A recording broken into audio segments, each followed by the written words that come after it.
For just a few minutes, I want to talk about this idea of legacy and influence. So one of the things when I was at the training session for the Global Leadership Summit, one of the things that they say is everybody, that means everybody here, me, there are all people in our lives that we influence. And that's why things like Leadership Summit's not just an event, it's an experience that helps us, right? Everybody here has influence over somebody.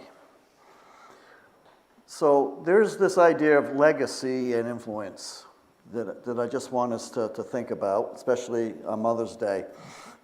Because few things on earth reflect legacy and influence more than motherhood. So some of you, like me, had a mom who shared faith with you. You know, that was my mom. I jokingly say I was going to church before I was born, because my mom was expecting me and I was in church because I kind of had to go wherever she went at that point.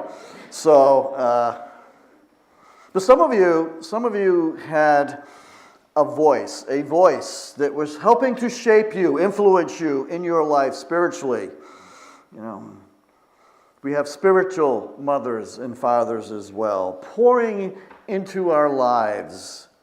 Now, maybe they don't share your last name, but they carry impact in your life.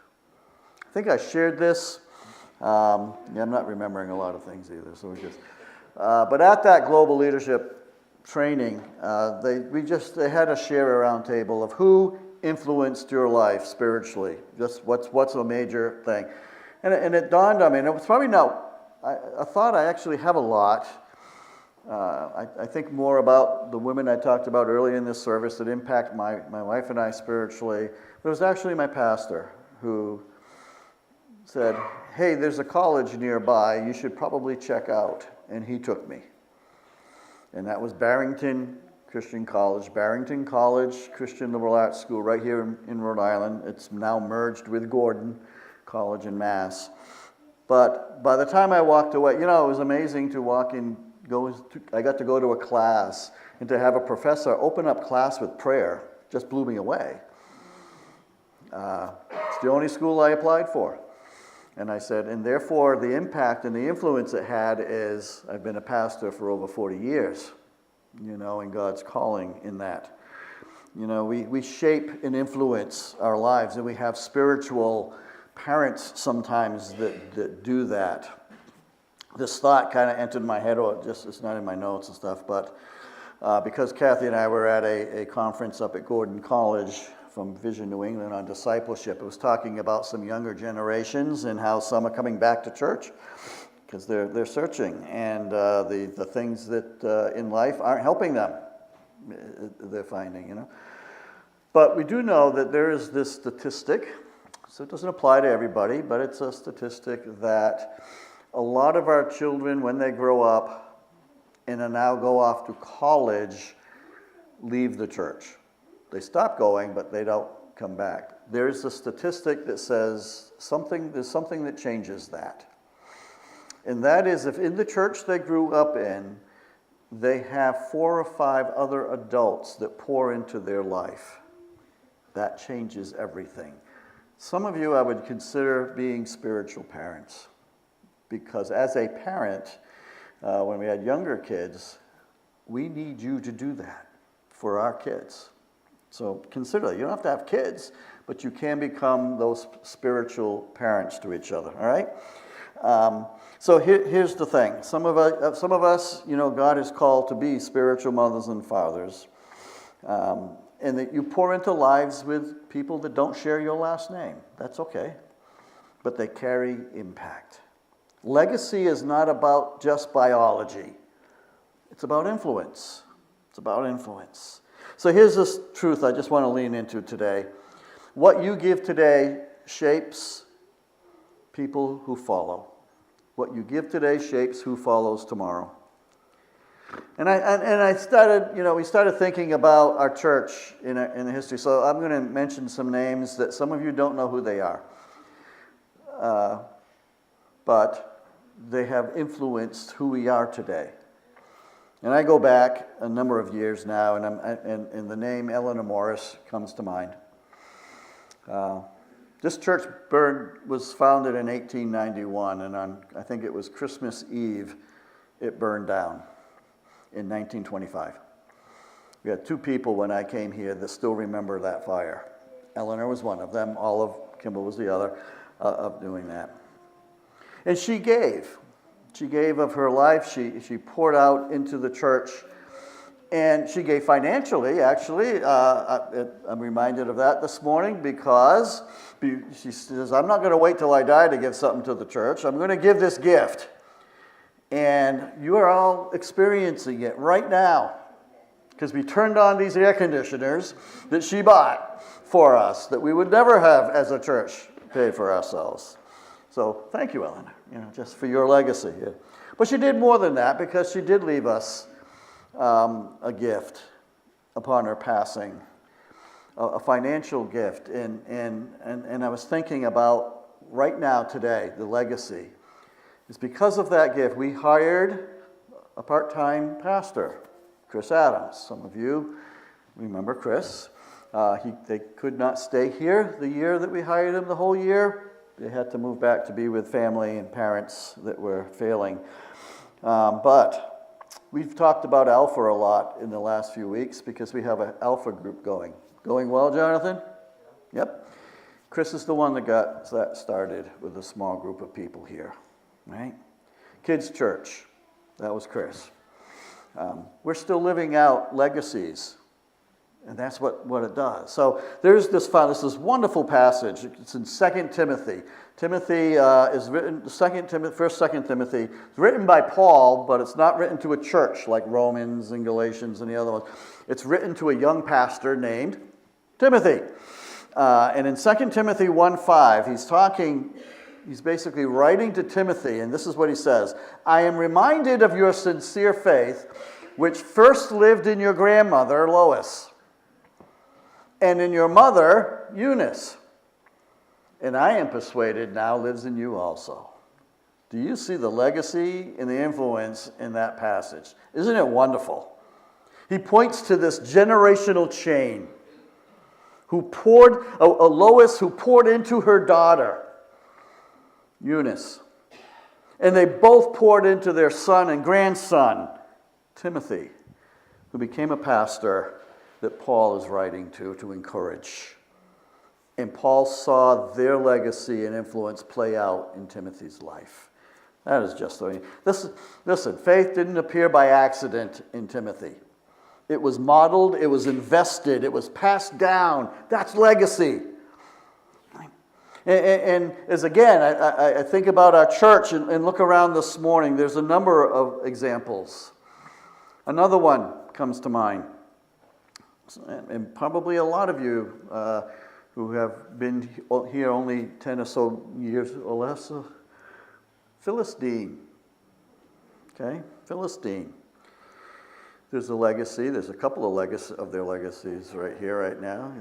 Phyllis Dean is Joanne Wilbur's mom. Joanne Dean. Sue D'Antuono's mom.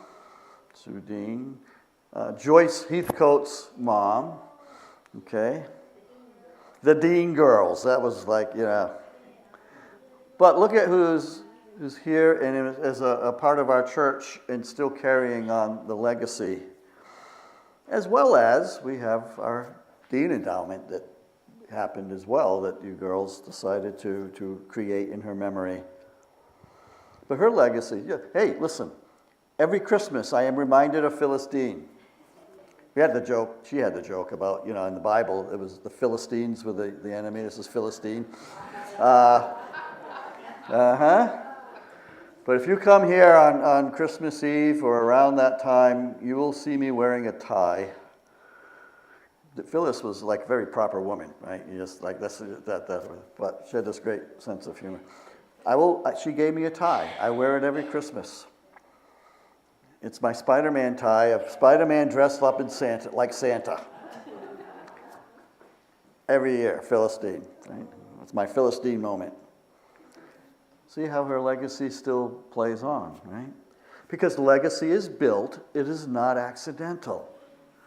Nobody drifts into a godly legacy, okay? Lois and Eunice didn't just hope Timothy would love God.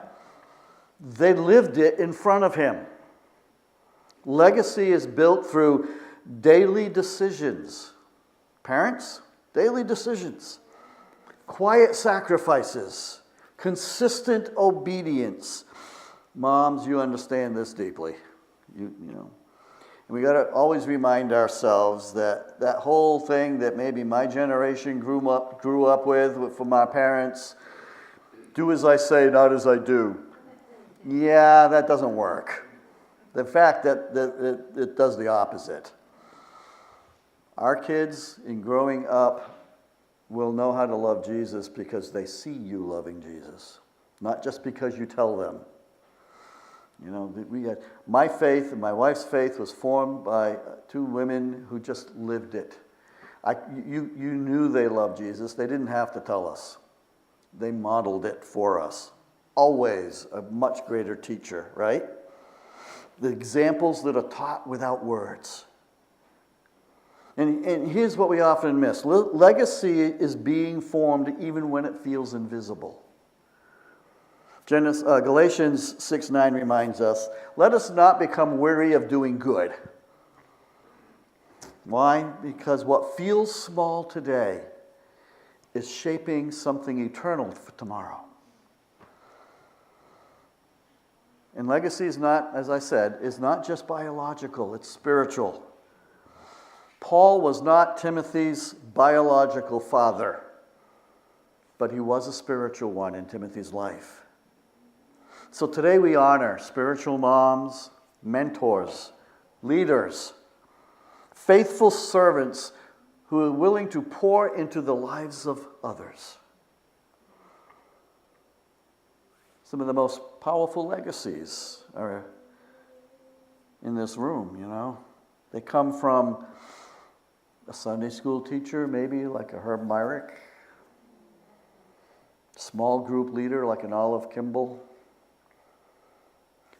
a woman who prayed faithfully behind the scenes named Sue Stringham, women who had very little but gave it away, you know. You may never carry the title mom, but heaven may call you a mother of many. Psalm 145 says, one generation commends your works to another. Legacy, influence, does not happen by accident. It happens when someone decides, I'm going to invest in someone who comes after me. So there's the focus. We often think of that legacy as something we leave behind. But biblically, legacy is about what we invest forward. And in some ways, this message is all about stewardship, because every act of generosity says, this matters beyond me. This will outlive me. I'm building something for the next generation. When we give, and I'm just talking about all that we give, if it's money, then we're funding kids learning about Jesus. When you support ministries that we do by serving, that's time, the stewardship of our times. We are restoring lives. We're creating space, aren't we, for someone to encounter God. You may never meet them, by the way, but your obedience shapes people. You're planting trees that you may never sit under in that legacy.